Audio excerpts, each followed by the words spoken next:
Je me souviens de tout dans ma vie, d'où tu m'as pris jusqu'ici. C'est par une mélodie que je dis merci. Ma louange dépend de ce que je sais et non de ce que je sens. Je sais que tu es mon abri.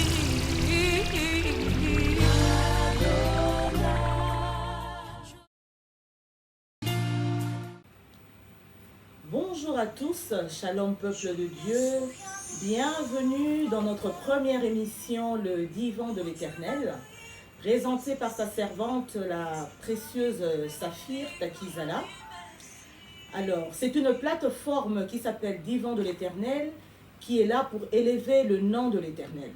Non pas le nom d'un homme ou d'une femme, mais le nom du roi des rois, des seigneurs, celui qui nous accorde son souffle de vie. Alors, qui est la servante précieuse Saphir? Je suis juste une enfant de Dieu, une zélée de l'amour de l'Éternel, obéissante à sa parole. Je suis mariée à M. Kapé Padounia. Je suis mère de 3 enfants. J'ai une licence en gestion d'entreprise à l'Université européenne à Bruxelles.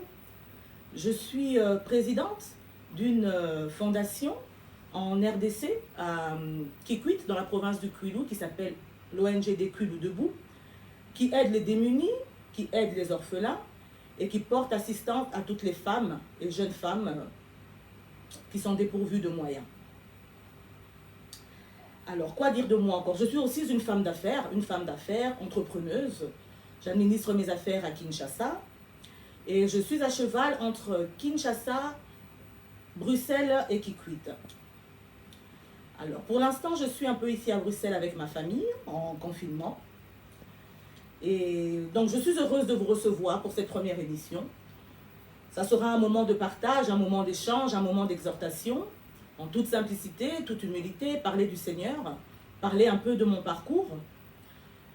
Comment est-ce que j'ai rencontré le Seigneur? La servante précieuse Saphir a rencontré le Seigneur en 2013. Je quitte Bruxelles en 2011 pour Kinshasa, mes parents décédés. J'arrive à Kinshasa, papa, maman ne sont plus là. On est face à des réalités, face à des difficultés. Et 2 ans après, en 2013, le Seigneur se révèle à moi. Il se révèle à moi à travers une dame, une grande dame à qui je rends hommage, qui s'appelle une servante de Dieu, la prophétesse Dina Guibilefina. Elle a son ministère à Kinshasa qui s'appelle MILD, ministère d'intercession les disciples. Et c'est cette dame, cette servante de Dieu, cette grande dame, que je remercie, vraiment que le Seigneur puisse la bénir, parce qu'elle m'encadre encore jusqu'à aujourd'hui, elle m'apprend encore des choses, elle me fortifie, et c'est elle que le Seigneur mettra sur mon chemin. Donc c'est avec elle que je passe les moments difficiles, elle s'ouvre à moi, elle m'apprend un peu qui est le Seigneur, parce que je ne le connaissais pas. J'entendais parler de mon éducation chrétienne, mais je ne savais pas que le Seigneur parlait, que le Seigneur était vivant, que le Seigneur était à nos côtés. Je ne savais pas qu'on pouvait l'invoquer et qu'il pouvait répondre. Donc voilà, c'est un peu ça ma marche avec le Seigneur. Et 5 ans après, en 2018, à ma première retraite, j'avais jamais fait de retraite, à ma première retraite, toujours avec ma maman spirituelle, voilà, le Seigneur il se révèle à moi. Il me dit, voilà ma fille, je vois que ça fait 5 ans. Ça fait 5 ans que je t'ai appelée et je vois que tu n'es plus un bébé spirituel, mais tu es devenue une fille. Et je voudrais que tu travailles pour moi. Je dis, Seigneur, travailler pour toi, qu'est-ce que ça veut dire? Pour moi, c'était juste des mots qui retentissaient, mais sans plus. Il me dit aussi, je t'ai aussi appelé aujourd'hui pour te changer de nom. Tu t'appelleras plus mamie, mais désormais on t'appellera précieuse. Je me dis que ça me tombe de nu. Mais je me disais que j'entendais souvent des gens quand ils se donnaient à l'Éternel, et l'Éternel changeait leur nom. Il y a des personnes qui se faisaient appeler Nathalie, et en venant à l'Éternel, en naissant de nouveau, ces personnes prennent le nom d'Esther. Et voilà que mon jour était arrivé. Il me dit, tu t'appelleras précieuse, parce que tu es précieuse à mes yeux. Je dis, ok. On continue à faire route ensemble. Pendant ces 5 ans, donc je suis passée par la délivrance, je suis passée par le baptême des eaux, et voilà que le Seigneur me dit, tu travailleras pour moi. Et moi, pendant ce temps, j'étais focalisée politique, parce que j'étais candidate politique, j'étais candidate à la députation dans ma ville de Kikwit. Donc le souci de mon ONGD d'aider les démunis à Kikwit m'a poussée à leur porter secours. Et je me présente donc à l'élection provinciale, à l'élection nationale en 2018. Donc on va en campagne électorale. Ça faisait 3 ans que je préparais ma campagne électorale sur Kikwit. Et voici le moment des élections et tout ce que le Seigneur me disait. Je continuais toujours à persévérer dans le Seigneur. Et le Seigneur m'avait dit, vas-y, vas-y, il m'encourageait. Il me dit, tu verras, les gens qui feront ta propagande, ce sont les démunis, ce sont les aveugles, ce sont les orphelins. Et tout ce que le Seigneur m'avait dit, je l'ai vu à Kikwit. Et voilà, au moment des résultats, malheureusement, je ne suis pas élue. Je ne suis pas élue, je pique une crise. Je pleure, je dis à ma maman spirituelle, mais c'est pas possible. Comment est-ce que le Seigneur peut me faire ça? J'ai donné 3 ans. Il m'avait rassuré que je serais parmi ceux qui vont diriger la province. Et comment ça se passe ainsi? Et alors, je tombe malade. Sous ce choc-là, je tombe malade. Je rentre 4 jours à l'hôpital, perfusion. Je ne marche pas, je n'arrive plus à marcher, j'arrive plus à manger. Je suis vraiment désespérée. Je dis, mais qu'est-ce qui se passe? C'était pas ça, Seigneur, c'était pas comme ça qu'on s'est entendu. Et voilà, en priant, et le Seigneur se révèle à moi. Il dit, ma fille, tes pensées ne sont pas mes pensées. J'ai changé de données. Je dis, comment ça tu as changé de données? Il dit, attends, tu vas voir. Et c'est au moment où tu te sens vraiment abattu que le diable vient en plus te cribler. Au moment de cette faiblesse, c'est là où vraiment mes combats ont commencé. Et le Seigneur, par son amour, parce qu'il est le Père des orphelins, parce qu'il est bon, le Seigneur a commencé à se révéler à moi. Chaque 5 du mois, j'avais rendez-vous avec le Seigneur. Le Seigneur me parlait. Il me parlait, il me donnait rendez-vous, avec des directives, des précisions, mais vraiment claires, nettes. C'est pour dire que vraiment l'Éternel est vivant. Vraiment, quand on l'invoque, quand on le cherche, il est présent. Et j'ai toujours commencé à marcher avec lui. Il a commencé à me dire, mais c'est pas la fin du monde. Voilà. Il m'a dit, tu vas rentrer en une 2e retraite. Je rentre à la 2e retraite. Et là, il me dit, tu vois ton nom précieuse. Tu es tellement précieuse à mes yeux. Il me donne le passage d'Ésaïe 62, verset 2, où on dit, et l'on t'appellera d'un nom nouveau que la bouche de l'Éternel déterminera. Il me dit, ne pense plus vraiment à la politique, mais je veux que tu viennes à moi. Tu es très précieuse à mes yeux. Je dis à la parole du Seigneur, on ne peut qu'obéir. Et je me fortifie toujours dans le Seigneur. Je commence vraiment à tisser cette relation d'intimité. Je commence vraiment à sentir la présence de l'Éternel. Et c'était plus tous les mois qui me parlaient, mais ça devenait chaque 2 semaines, et après chaque semaine, et après tous les jours, où le Seigneur venait me consoler. Et on a passé comme ça 6-7 mois. En septembre 2019, je viens installer ma fille qui a fini ses études ici à Bruxelles. Et le Seigneur me dira, tu vas en mission pour moi. Tu vas en mission pour moi à Bruxelles. Je ne comprenais toujours pas très bien. Je dis, Seigneur, je vais pour toi en mission, mais qu'est-ce que ça veut dire? Il dit, tu verras, tu vas en mission. Tu vas rester un bon moment avec ta famille là-bas en Europe. Et j'obéis. Il me dit, courage. J'écoute. J'arrive à Bruxelles. J'arrive à Bruxelles. Je ne sais pas où aller prier. Je ne sais pas. Je demande à une sœur, mais toi, tu vas où? Elle me dit, ben, écoute, moi, je vais juste ici à côté. Si ça ne te dérange pas, ben, on pourra se retrouver là le dimanche. Et comme je n'étais pas encore véhiculée, mais Dieu est tellement bon, c'était juste à un arrêt de la maison. J'ai dit, waouh, super. Donc j'arrive dans cette église de la place. Et le 2e dimanche, l'homme de Dieu dans cette église qui me dira, ah, la servante mamie, précieuse aujourd'hui, Dieu me met à cœur que tu viennes clôturer le culte.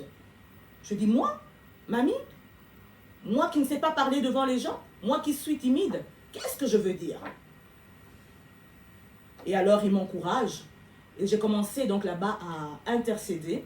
J'ai commencé à exhorter, à conduire l'adoration. à conduire des prières. Donc c'est un peu là où j'ai été formée. Et je remercie l'homme de Dieu, s'il me suit, il se reconnaîtra. Et pendant toute cette formation, j'ai beaucoup appris. Alors je dis au Seigneur, le Seigneur me renvoie dans Jérémie. Je dis, mais Seigneur, qu'est-ce que tu veux que je fasse pour toi? Il me dit, va lire le livre de Jérémie. Je lis le livre de Jérémie et je vois que le Seigneur dit à Jérémie, Jérémie dira au Seigneur, mais Seigneur, mais moi, je ne sais pas parler, qu'est-ce que je dirai à ton peuple? Le Seigneur lui dit, ne t'inquiète pas, je mettrai les mots dans ta bouche. Je mettrai les mots dans ta bouche. Toi, obéis seulement à ma parole. Avant que tu ne fusses dans le sein de ta mère, je t'avais établi prophète. Et j'ai compris que c'était ça ma mission. J'ai compris que c'est à ça que le Seigneur m'appelait. Et j'ai obtempéré. Et j'ai œuvré dans cette église de la place pendant 10 mois. 10 mois. Et après 10 mois, le Seigneur se révèle à moi. Il dit, voilà, il est maintenant temps que tu voles de tes propres ailes. Je t'établis comme évangéliste, précieuse saphir. Et le Seigneur me dit, il me donne ce passage de Matthieu 28, verset 19. Allez et faites de toutes les nations des disciples, en les baptisant au nom du Père, du Fils et du Saint-Esprit. Et voilà. Et là, je me suis dit, Seigneur, qu'est-ce que je peux faire pour toi? Comment est-ce que je peux t'honorer? Et on s'est retrouvés, c'était pendant le temps de cette pandémie, du corona. On passe tellement des temps difficiles, des moments où on ne savait plus se voir avec nos proches. Je dis, comment je veux faire ça? Je dis, je suis à cheval entre Kinshasa, Kikwit, Bruxelles. Si je dois servir ou avoir un ministère, c'est impossible. Parce que je ne suis pas encore stable. Et pendant ce temps, j'ai été inspirée par le Saint-Esprit. Voilà, le mot divin de l'Éternel est apparu. Je rends gloire à Dieu pour ce projet magnifique, pour l'élévation de son nom. Ce n'est pas pour la gloire d'un homme ou d'une femme, mais c'est pour la gloire du roi des rois, du Seigneur des seigneurs. Alors je commence à tout mettre en place avec mon équipe. Et je me dis, je veux servir le Seigneur dans un premier temps par les réseaux sociaux. Et alors, on passe maintenant à la deuxième étape. Je me dis, mais comment est-ce que je vais appeler ça? Comment est-ce que je veux appeler ça? Comment est-ce que je peux faire quelque chose de bien qui va s'attacher à ma vision? Et moi, souvent, lorsque le Seigneur me parle, c'est quand je m'endors ou quand je suis assis sur un divan. C'est là où l'Esprit commence à me parler. Parce que je considère que le Seigneur est là, que le Seigneur écoute. Je commence à lui poser des questions, je commence à lui raconter mes soucis, mes déboires, mes peines, mes difficultés, mais il y a aussi mes joies. Et des fois, je rigole avec le Seigneur. Quand il me fait des remarques, je ris. Et il me dit, tu ris, hein? Ah, tu sais, c'est moi qui sonde les cœurs et les reins. Donc, je commence vraiment à avoir cette intimité. Comme quoi la Bible dit, vous êtes, il est l'époux et vous êtes l'épouse. Donc, je développe cette intimité. Je me dis, divin de l'Éternel. Donc, je veux créer cette plateforme, Seigneur, pour t'adorer, pour t'honorer. Parce que je te prends comme un père. Je te prends comme je te considère comme un ami. Comme Moïse et Abraham, comme tu les considérais. Et le Seigneur me le rend bien. Parce que tout ce que je fais, je ne le fais pas sans avoir consulté le Saint-Esprit. Je dois recevoir les directives. Des fois, je dis, mais si je dois raconter cette vie à une personne, on dira, mamie, c'est la folie. Mais c'est la folie, qu'est-ce que tu nous racontes? Et le Seigneur me dit que oui, ma fille, me suivre est une folie. C'est une folie pour les hommes. Et que chacun a sa propre expérience. Et alors, juste pendant cet instant-là, le Seigneur se révèle encore à moi. Il me dit, tu vois, à ton nom la précieuse, je vais rajouter Saphir. Je dis, ah bon? Il me dit, oui, tu t'appelleras maintenant précieuse Saphir. Je dis, Seigneur, et pourquoi Saphir? Il me dit, mais c'est quoi Saphir? Je dis, mais c'est une pierre précieuse pour moi, de couleur bleue.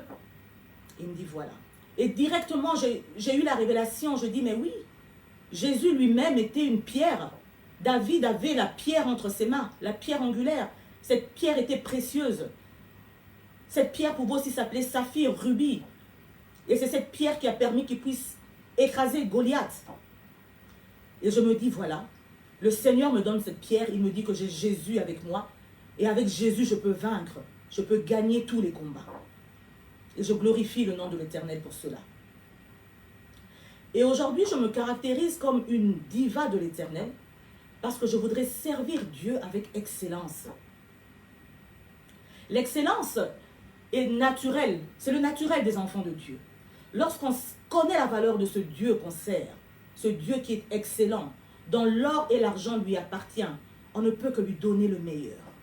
Parce que tout ce que nous avons ici ne nous appartient pas. Nous avons des comptes à lui rendre. Nous avons juste un mandat. Nous avons juste une mission. Et le mot diva, si vous allez dans le dictionnaire, c'est un mot italien. C'est un mot féminin. Un mot en latin qui veut dire simplement divin. Et ça collait bien. Ça allait très bien avec ma vision. Je me dis, waouh, diva de l'éternel. Et le masculin, c'est divo. Donc, les divos de l'Éternel qui me suivent en cet instant, que Dieu vous bénisse, vous êtes les bienvenus sur cette plateforme. Alors, cette diva de l'Éternel est une dame que l'Éternel a bénie. Une dame qui sait où l'Éternel l'a ramassée, ou un homme. Cette dame qui parcourt avec l'Éternel, qui vit tous les jours avec l'Éternel, qui a des vertus, qui est obéissante, qui est humble, qui est charitable. Elle est amoureuse de son Dieu. Malgré tout ce qu'elle a, le confort, mais elle a le zèle pour annoncer l'évangile. Parce que annoncer l'évangile, mes frères et sœurs, ce n'est pas facile. C'est un fardeau. Ce n'est pas l'annoncer pour un jour, ni pour 2 jours, ni pour 3, 4 jours, mais c'est tous les jours. Tous les jours. Tu dois mener des hommes à Christ. Et Dieu doit disposer le cœur de ces hommes. Parce qu'à quoi ça servirait que Dieu puisse te changer et toi ne pas emmener, ne fût-ce qu'une âme à Christ. Et c'est ce fardeau-là que Dieu a mis en moi. Et c'est pourquoi je voudrais l'honorer en donnant tout ce qui est bien, en donnant de mon temps, en donnant de ma maison, de mes biens, pour sa gloire. Parce que Dieu, il me le remet tellement bien. Quand je l'appelle, il descend. Il me parle. Et il me dit, ma fille, c'est une grâce. Combien désire avoir cette intimité avec moi? Combien désire écouter ma voix? Mais je ne le fais pas. Je ne le fais pas pour tout le monde. Et Dieu me demande toujours l'humilité. L'humilité. Ma fille, l'humilité. Il est celui qui abaisse les orgueilleux et il lève les humbles. Et je le remercie. Merci Seigneur. Merci pour ce parcours. Merci pour cet enfant vivant de l'Éternel qui vient de naître. Merci parce que ton nom sera glorifié. Merci parce qu'à travers cette forme, il y aura des vies cette plateforme, il y aura des vies qui seront transformées. Il y aura des personnes qui vont se donner à Christ. Parce que tu es amour, parce que tu es véritable. Et comment ça va se passer, le divan de l'Éternel? Donc, c'est une plateforme de partage, d'adoration. On est en train de vivre des moments difficiles. Des moments où on ne peut plus se voir. On ne sait plus où est-ce que le monde va. Aujourd'hui, quand on regarde les gens, ce n'est pas agréable. Tu te fais belle, mais tu dois porter un masque. Tu es presque inconnu. On ne te reconnaît pas. Et je dis, Seigneur, tout n'est que vanité. C'est vrai que tu m'as appris, tout n'est que vanité. C'est vrai que tout ça, la luxure du monde, la convoitise, ce n'est que vanité. Il n'y a que toi qui compte. Il n'y a que ton nom qui compte. Il n'y a que toi qui puisse être honoré. Et je dis merci Seigneur. Et dans le divan de l'Éternel, il y aura des moments d'adoration, il y aura des moments de partage sur la parole. On aura soit des versets bibliques que je vais exhorter, ou bien je vais édifier le peuple de Dieu, où il y aura la pensée du jour. Donc on doit vraiment s'encourager, parce que je suis sûre qu'il y a des gens qui ont besoin d'être fortifiés, qui ont besoin d'être encouragés. Il y a des gens qui ont des problèmes et je veux leur dire que les problèmes, ce n'est pas la finalité.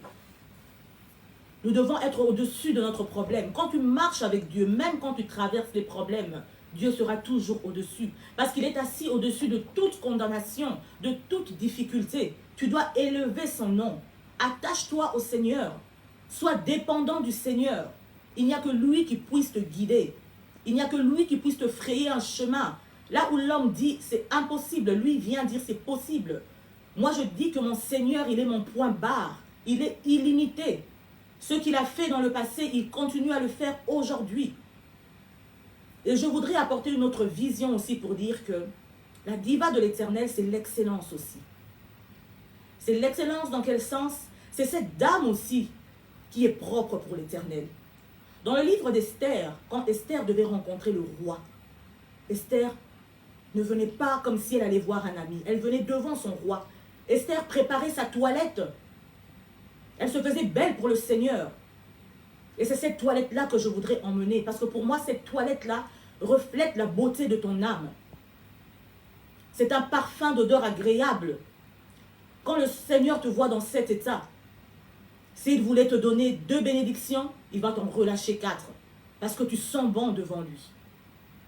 Et je voulais aussi fortifier quelqu'un pour dire, la vie avec Christ, ce n'est pas seulement les combats. C'est possible de rêver avec Christ. C'est possible d'aimer les belles choses, mais de ne pas s'y attacher. Parce que Christ t'a montré que ce n'est rien. Tout ça passera, mais lui ne passera pas. Au contraire, attache-toi à Christ. Mais ce sont juste des belles choses, des objets que nous utilisons pour nous emmener dans notre ministère. Mais ce n'est pas ça le plus important. Le plus important, c'est ta mission. Le jour où Christ va te rappeler, où il y aura le jugement, qu'est-ce que tu diras? Combien d'âmes as-tu emmené à Christ? Combien d'âmes tu as changé? Et c'est un peu ça le divan de l'Éternel. Et dans le divan de l'Éternel, il y aura aussi une séquence qui va s'appeler la minute de la diva, où vous pouvez envoyer vos témoignages, où vous pouvez envoyer des sujets de prière, où je me ferai un plaisir de vous lire à chaque émission prochaine. On va débattre des sujets. Donc n'oubliez pas, si vous avez des témoignages ou bien des sujets de prière, d'écrire en commentaire sur la page. N'oubliez pas aussi de partager la page, telle que vous êtes là, vous qui me suivez. Donc ce n'est pas vous, mais c'est l'Éternel qui a disposé votre cœur. Parce que l'Éternel a besoin de faire quelque chose avec vous. Le Dieu qui m'a transformé, le Dieu qui m'a humilié, le Dieu qui m'a brisé, le Dieu qui continue à me transformer. Parce que je ne suis pas parfaite. J'ai encore besoin de briller, j'ai encore besoin de connaître. Il m'a dit, va avec la connaissance que tu as. Va avec ta force, va avec tes faiblesses.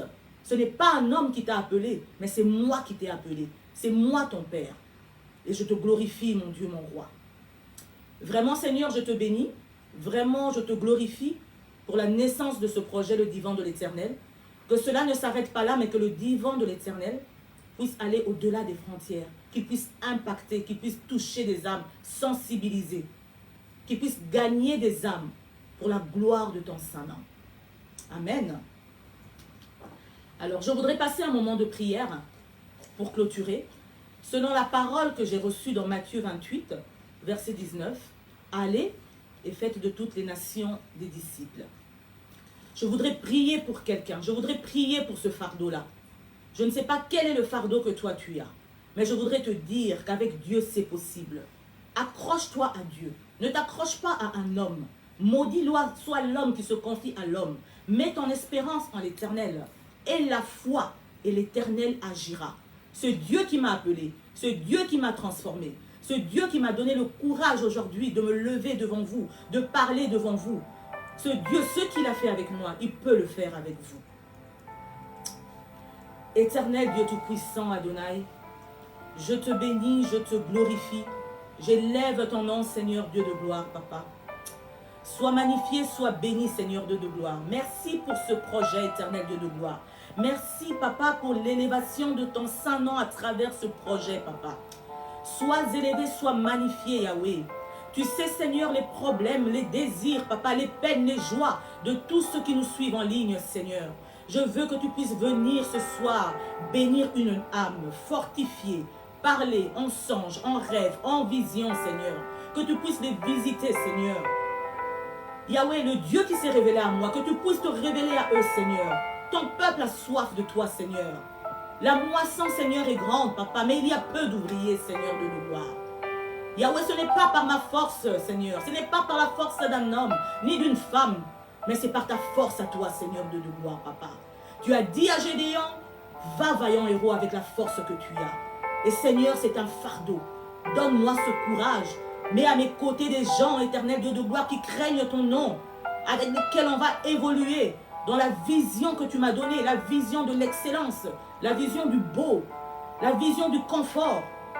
On pourra rêver, leur dire que tout est possible. Rêver en Christ, c'est possible, Seigneur. Je te bénis, Seigneur. Je te glorifie avec le Saint-Esprit. Et je dis gloire et louange à toi, Seigneur Jésus. Bien-aimé, merci pour cette première émission du Divan de l'Éternel. C'est un moment agréable d'être dans la présence de l'Éternel. Et l'Éternel est là, il est à côté. Il est juste à côté de moi. Le Dieu qui nous précède, le Dieu de l'invisible. Ce Dieu qui nous entend. Ce Dieu qui met les mots dans ma bouche. Et le Seigneur me dit de vous dire qu'il vous connaît. C'est lui qui sonde les cœurs et les reins. Il n'y a aucune force qui soit au-dessus de lui. Faites-lui juste confiance. Et je vous dis merci. Merci d'avoir donné de votre temps pour écouter la simple servante de Dieu que je suis, l'instrument de son travail. Et on se retrouve vendredi prochain à 19h, 14 août, pour notre deuxième émission. 19h, heure de Bruxelles, 18h, heure de Kinshasa, et midi, heure du Canada et des États-Unis. Que mon Dieu vous bénisse, que mon Dieu vous fasse du bien, que le nom de Dieu soit élevé, que le nom de Dieu soit béni, et je vous aime, je vous aime, je vous aime. Soyez bénis, au-delà de toutes vos attentes. Amen.